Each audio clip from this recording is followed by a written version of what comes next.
আচ্ছা, কাঁচা বাজে গন্ধের একটা স্পিরিটকে কিভাবে একেবারে পিওর একটা জিনিসে পাল্টে ফেলা হয় জানেন? ইন্ডাস্ট্রিয়াল স্কেলে এই প্রক্রিয়াটিকে বলা হয় রেকটিফিকেশন বা পরিশোধন। চলুন আজ আমরা এই পরিশোধন প্রক্রিয়ার পেছনের বিজ্ঞান আর এর দারুণ সব কৌশলগুলো একটু কাছ থেকে দেখি। তো চলুন একদম গোড়া থেকে শুরু করি। পাতন করার পর যে কাঁচা স্পিরিটটা পাওয়া যায়, ওটা পান করা তো দূরের কথা, এর গন্ধ আর স্বাদ দুটোই বেশ বাজে হয়।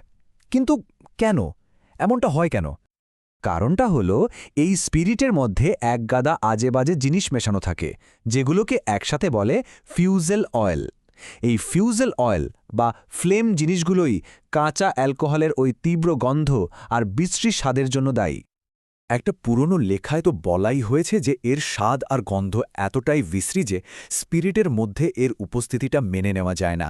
আর এই বাজে জিনিসগুলো সরানোই হল রেকটিফিকেশন প্রক্রিয়ার আসল চ্যালেঞ্জ। তো প্রশ্ন হল, এই অবাঞ্ছিত উপাদানগুলোকে সরানো হয় কিভাবে? আর মজার ব্যাপার কি জানেন? এর সমাধানটা লুকিয়ে আছে এদের খুব সাধারণ একটা ভৌত ধর্মের মধ্যেই। দেখুন, অ্যালকোহল আর জল কিন্তু একই তাপমাত্রায় ফোটে না। অ্যালকোহল ফুটতে শুরু করে মাত্র 173 ডিগ্রি ফ্যারেনহাইটে, আর জল ফোটে 212 ডিগ্রিতে। এই যে তাপমাত্রার বিশাল একটা ফারাক, এটাই কিন্তু এদের আলাদা করার মূল অস্ত্র। কিন্তু ভাববেন না যে এই আলাদা করার কাজটা গোড়া থেকেই এত সোজা ছিল। চলুন দেখি শুরুর দিকে ব্যাপারটা কতটা অদক্ষ আর ঝামেলার ছিল, যা পরে একটা দারুণ টেকনোলজিক্যাল বিপ্লব নিয়ে আসে। পুরনো দিনে কি করা হতো? একটা সাধারণ পাত্রে নিয়ে বারবার ডিস্টিল করা হতো। একবার, তারপর আবার, মানে বুঝতেই পারছেন কি পরিমাণ ঝামেলার কাজ। বড় আকারে প্রোডাকশনের জন্য তো এটা একরকম বাদই দিয়ে দেওয়া হয়েছিল, কারণ প্রতিবার ডিস্টিল করলে অল্প একটু করে জল আর বাজে জিনিসগুলো কমতো, যা ছিল সাংঘাতিক সময়সাপেক্ষ আর অদক্ষ একটা কাজ। এরপরই আসে একটা অসাধারণ আইডিয়া, যা পুরো খেলাটাকেই ঘুরিয়ে দেয়। বারবার পাতন করার ওই কঠিন পদ্ধতির বদলে একটা খুব সহজ উদাহরণ দিয়ে ব্যাপারটা বোঝা যাক। আইডিয়াটা অনেকটা এই রকম। ভাবুন তো, যদি বালি আর নুড়ি একসঙ্গে মিশে যায়, আমরা কি করব? আমরা ওটাকে বিভিন্ন সাইজের চালনির মধ্যে দিয়ে চালাবো, তাই না?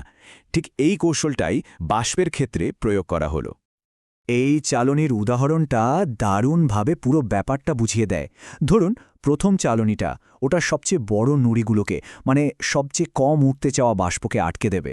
তারপরেরটা ধরবে আরেকটু ছোট নুড়ি, আর একদম শেষের চালনি দিয়ে শুধু মিহি বালিটাই, মানে সবচেয়ে বেশি উঠতে চাওয়া অ্যালকোহলের বাষ্প গলে বেরিয়ে যাবে। আর এই চালনির আইডিয়াটাকেই বাস্তবে নিয়ে আসে রেকটিফাইং কলম। এই কলমটা আসলে আর কিছুই না, বাষ্পের জন্য একটা লম্বা খাড়া চালনি। এর ভেতরে থাকা প্রত্যেকটা প্লেট এক একটা ফিল্টার বা চালনির মতো কাজ করে। বেশ, আইডিয়াটা তো বোঝা গেল। চলুন এবার এই বাষ্পের চালনির ভেতরে ঢুকে দেখা যাক এটা আসলে কিভাবে কাজ করে। তো বাষ্প যখন কলামের নিচ থেকে উপরে উঠতে থাকে, তখন এটা নিজের উদ্বায়িতা, মানে কতটা সহজে বাষ্প হতে পারে সেই অনুযায়ী 3টে ভাগে ভাগ হয়ে যায়। যেগুলো সবচেয়ে হালকা, মানে সবচেয়ে সহজে ওড়ে, যেমন ইথার, সেগুলো সোজা একদম মাথায় চলে যায়। পিওর অ্যালকোহলটা পাওয়া যায় ঠিক মাঝখানে। আর যেগুলো সবচেয়ে ভারী, যেমন জল আর ফিউজেল অয়েল, সেগুলো নিচেই থেকে যায়। এই ডিজাইনের সবচেয়ে বড় সুবিধা হলো এটা একটা কন্টিনিউয়াস প্রসেস, মানে ডিস্টিলাররা শুধু কলামের বিভিন্ন হাইটে পাইপ লাগিয়ে দিলেই হলো, ব্যাস একদম নিখুঁতভাবে পিওর অ্যালকোহলটা আলাদা হয়ে বেরিয়ে আসে, আর বাকি বাজে জিনিসগুলো অন্য পাইপ দিয়ে বেরিয়ে যায়।